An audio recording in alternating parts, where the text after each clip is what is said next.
Welcome to the tea table. I am so happy you've joined me today. It is March 1st, St. David's Day, the patron saint of Wales. And we are celebrating that day today. And I have a Welsh male choir singing in the background from the Royal Albert Hall in London. And we will hear a variety of beautiful Welsh melodies.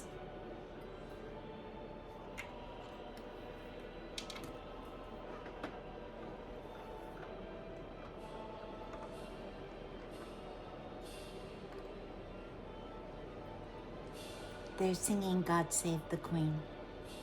And now we're moving to God Save the King.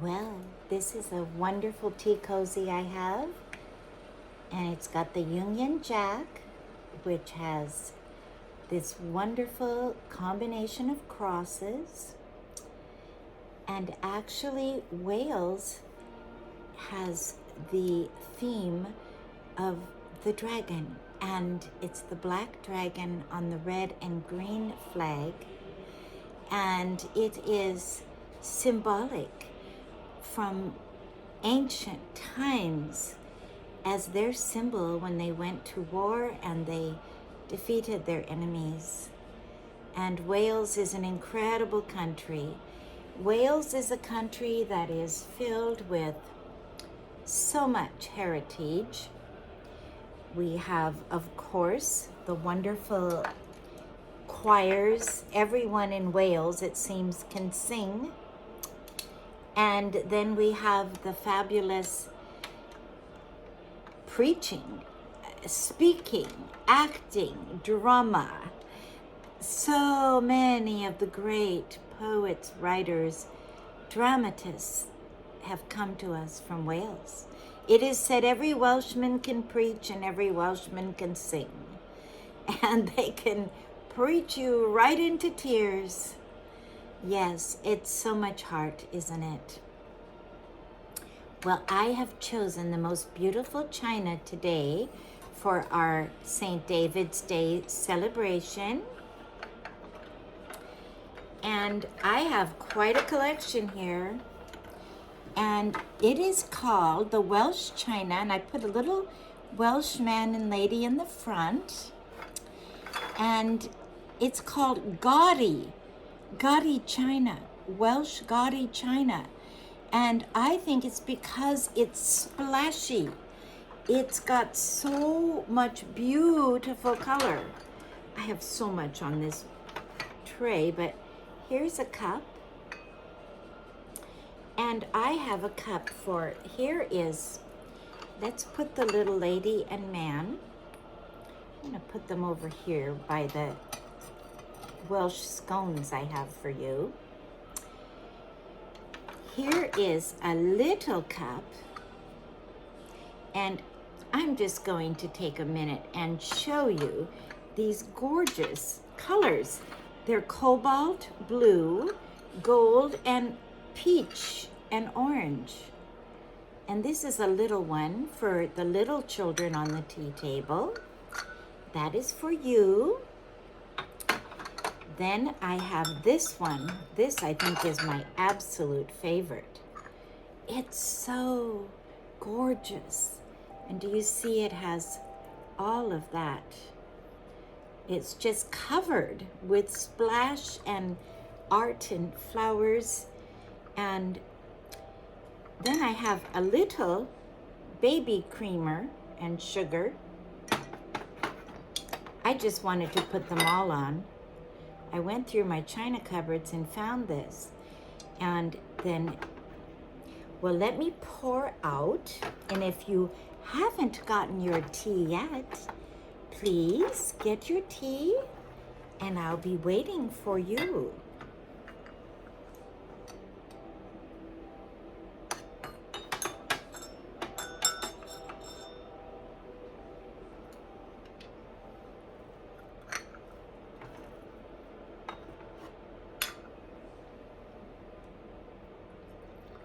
Oh my goodness.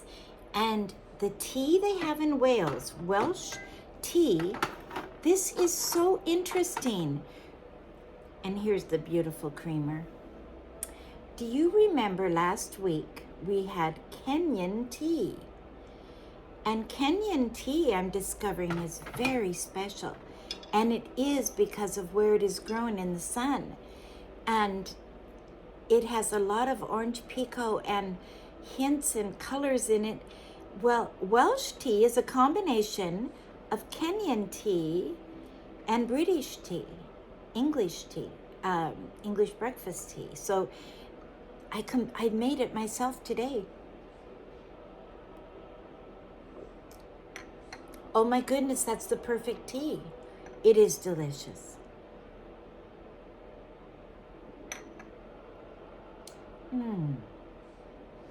I was able to go once to a Welsh choir competition at the Royal Albert Hall. This is years ago.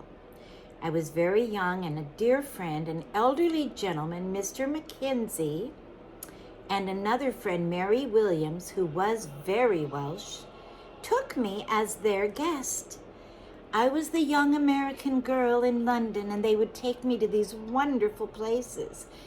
Well, after sitting for an hour and hearing these choirs sing, oh my goodness, I said, how do you know which one is best? How does someone win a competition?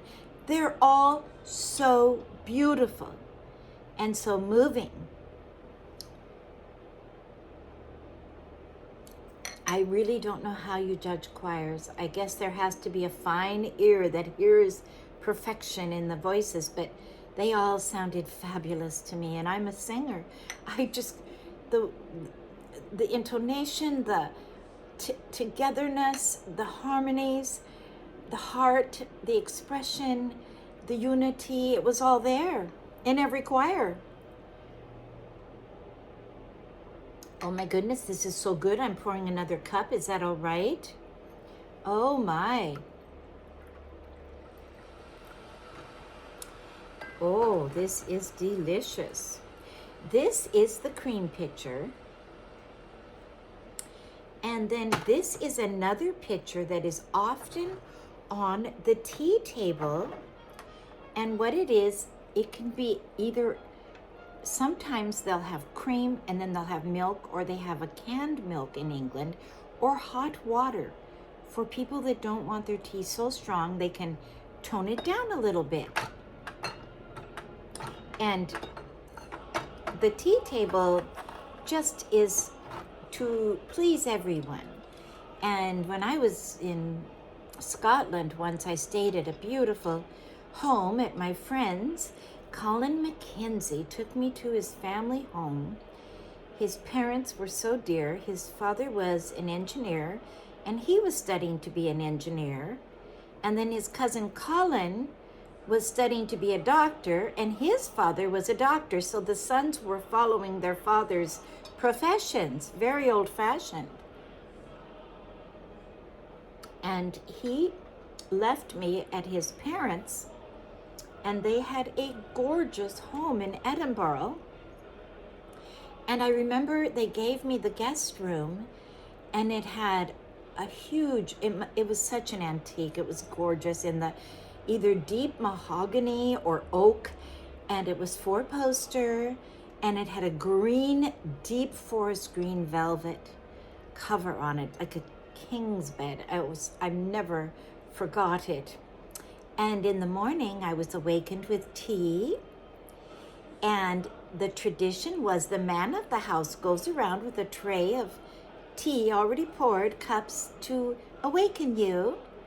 And then at night, we were in the sitting room, and his mother rolled out the tea cart, and they had actually a variety: hot milk, cold milk, black tea, postum, they called, which is kind of a cocoa or a night drink. And I think they had an herbal tea. And some little, they call them biscuits, but we would call them cookies, plain little shortbread cookies. What we call cookies, they call biscuits.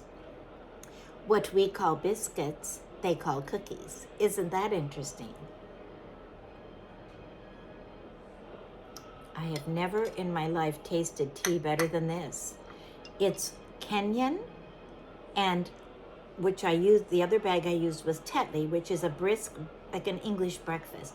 That is a combination that is perfection. Well, the Welsh have raisin scone drop cakes. And so what I made for us today on the tea table, I like these little people. These are a little salt and pepper. They look Welsh or Irish. These were from my grandmother. These are really old. I don't know, maybe they came from Britain because my grandmother came from Scotland. Because they were always in our home, and I know my mother said they came from her home, so. Well, these are the special tea scones. And they're scones I made with raspberries that I had saved from last summer in my freezer, frozen raspberries. And then I made them into scones, and I have them presented with fresh strawberries. I found the fresh strawberries. It's spring is coming, and there's the fresh strawberries. And the going to move on to another song. I think we're going to go.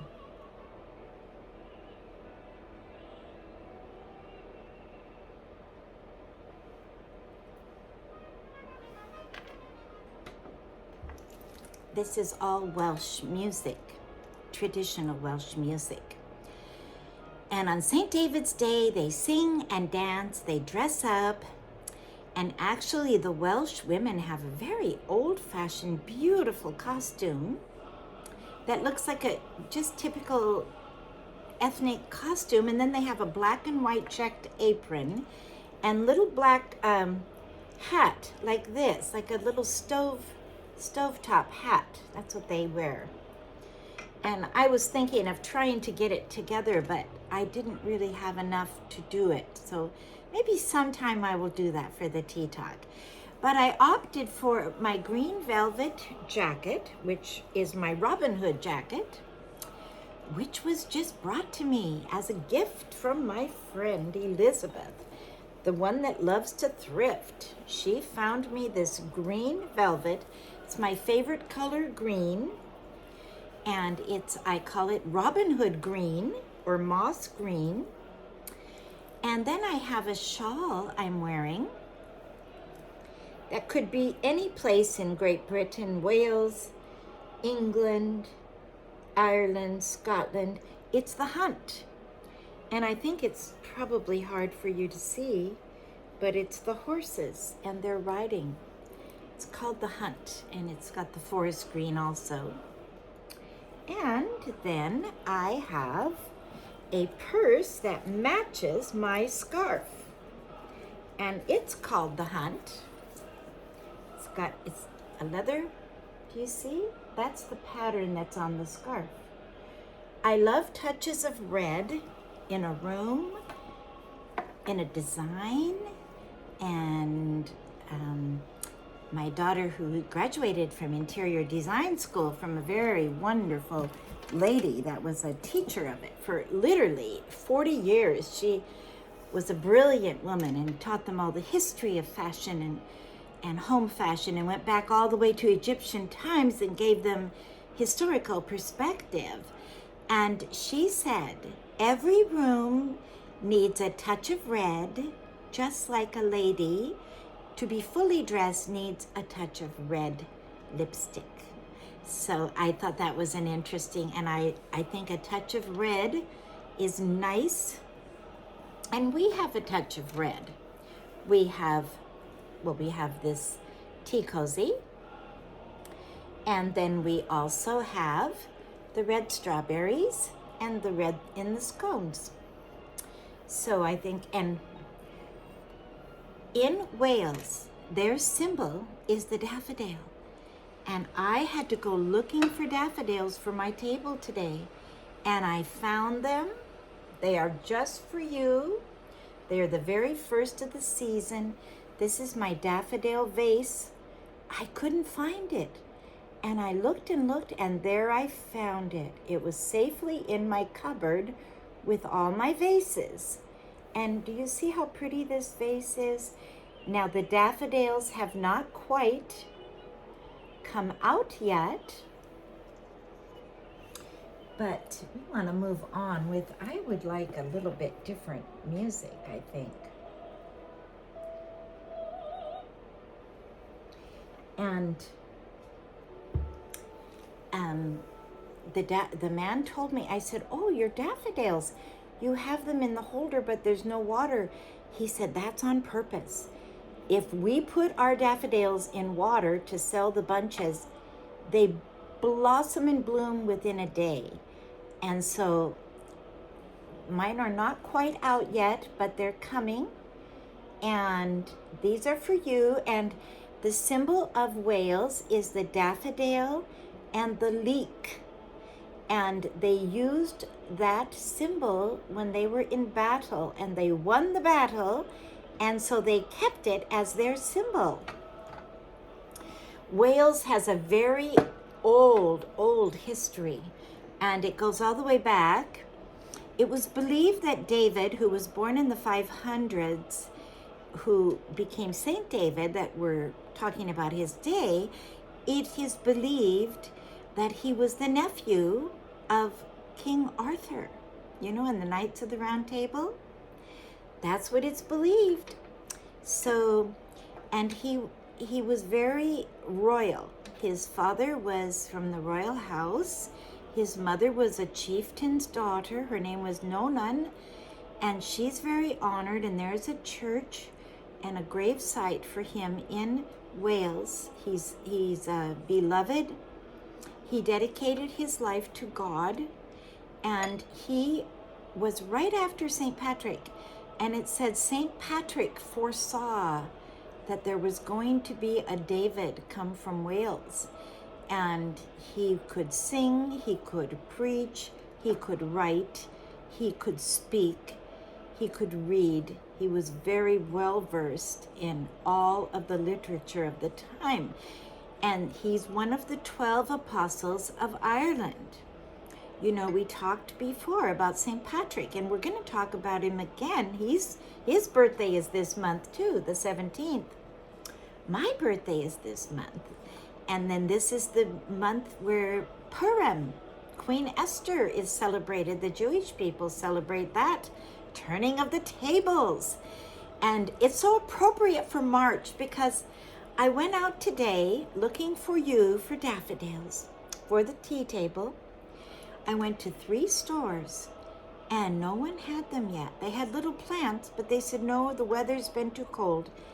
But do you know, I didn't give up, and I went to Trader Joe's, and there they were waiting for me and for you. Well, these Celtic patron saints and these wonderful people that civilized and brought Christianity to Wales and Ireland and Scotland, they all knew each other. They're all in the 400, 500, 600. And there's a great man named Finnegan that was very instrumental also. But St. David traveled. He went to Jerusalem and was anointed as a bishop there. And he went all around, and he is credited with founding Glastonbury Abbey, considered by many the very first. It's where the first British church was, even before his time, and he established an abbey there at Glastonbury. I've been to Glastonbury. That's ancient Britain. And there is a museum there that is dedicated to Joseph of Arimathea, Jesus's uncle, because it is believed that he traveled to Britain after Jesus died on the cross. He is the one who gave his tomb to Christ. And there was a lot of tin tin in Wales and parts of Ireland, and that was a very coveted metal. And so it was taken from Britain by boat down to Rome and all of the Middle East, where, you know, the main civilization was. And so there were trade routes, and it makes sense that he somehow is believed to be a part of this. And my church history professor had visited the museum in Glastonbury area there, the museum dedicated to Joseph of Arimathea. And the Welsh language is its own beauty. You know, Wales is a land of castles, and those castles were built by the Normans. When William the Conqueror came to England, he built castles and fortresses. And I have been learning so much. There is always the next level in history. And we all know the Tudors. That's Henry VIII, Henry VII, his father, Henry VIII, then his daughter Mary, and then briefly Edward, and then the great Elizabeth I. Those are the Tudors, Tudors. Well, do you know that they originate in the Wales Royal House of Welsh? They're the Welsh. That's where you get when Prince Charles was been called the Prince of Wales, and now he will be the king. But Wales is very, very deep and very, very special. And they had great warriors and men that could shoot the bow, and they won the battle, and they put the leek in their hair and in their hat so that in the battle they would know who each other was. And there's just a lot to study. And I love the Welsh. The most famous person we all know in America by first name is the famous actor Richard Burton. He's as Welsh as you get. His father was a coal miner, his brothers were coal miners, and all the coal miners they would sing all the way to the coal mines in the morning, sing all the way home.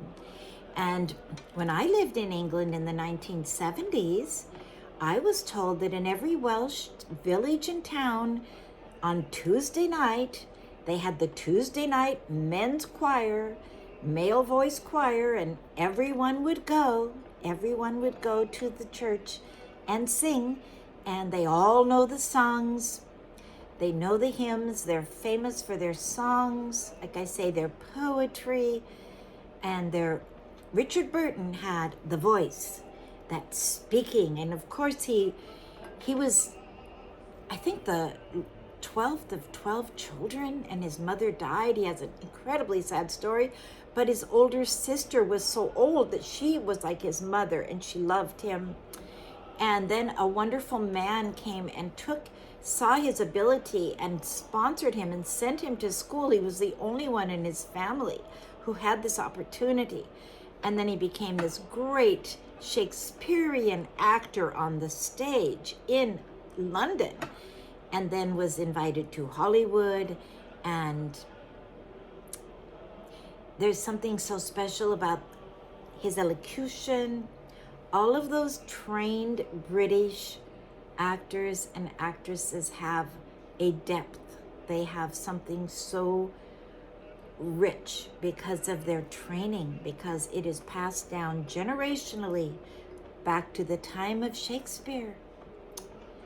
To stand and speak correctly the great lines in a play, so important.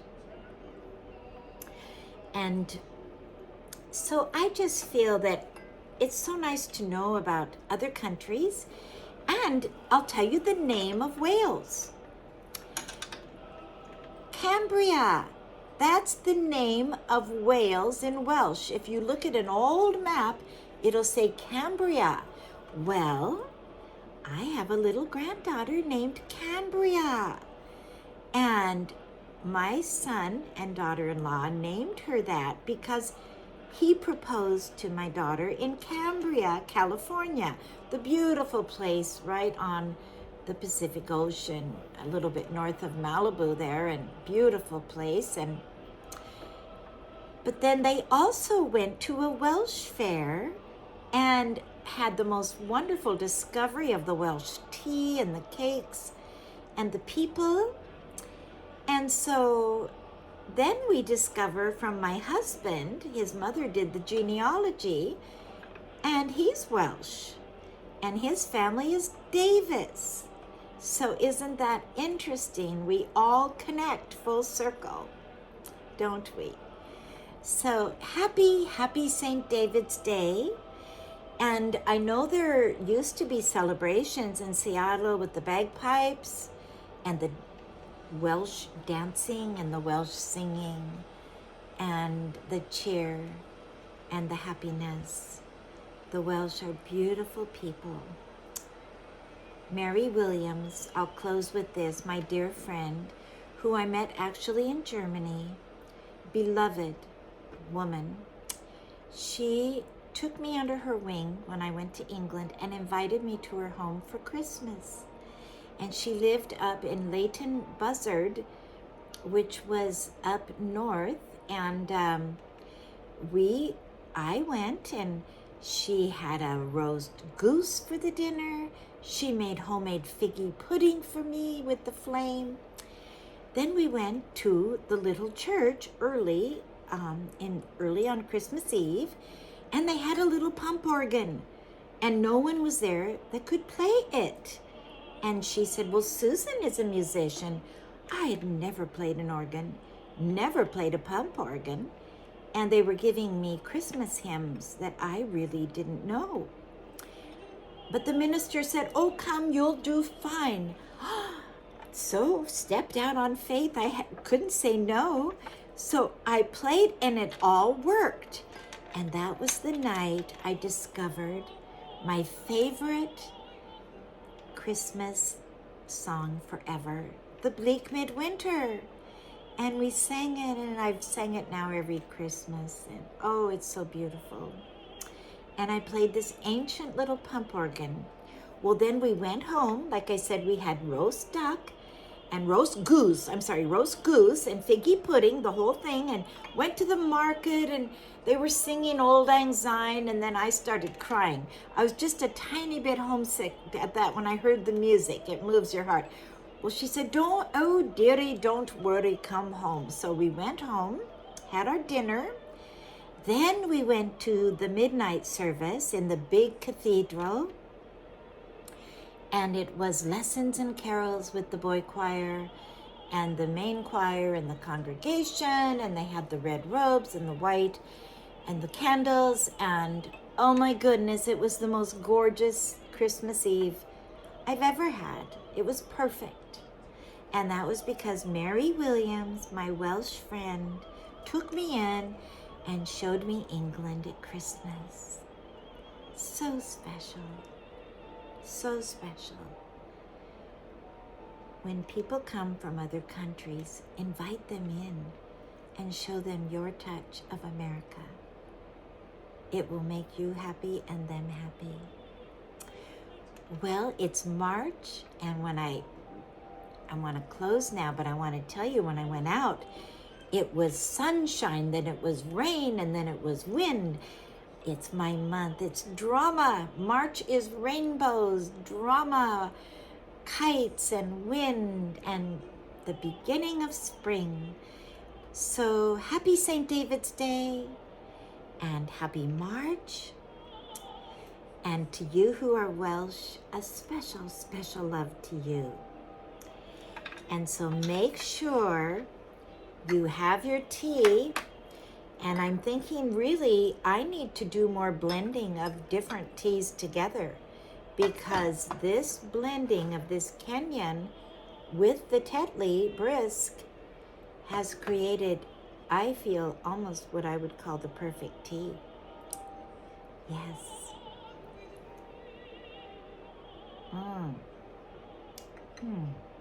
Delicious. And I do have a feather in my cap. I have it for all of you. A feather in your cap means good things are coming. Yes. So God bless each one of you. And if you haven't subscribed to the channel, please subscribe. Push the notification bell. Push the share button. And if you like it, the like button. And the rest will be history. Please share with someone that you think may really enjoy this. Okay? Okay. God bless. Have a beautiful, beautiful week.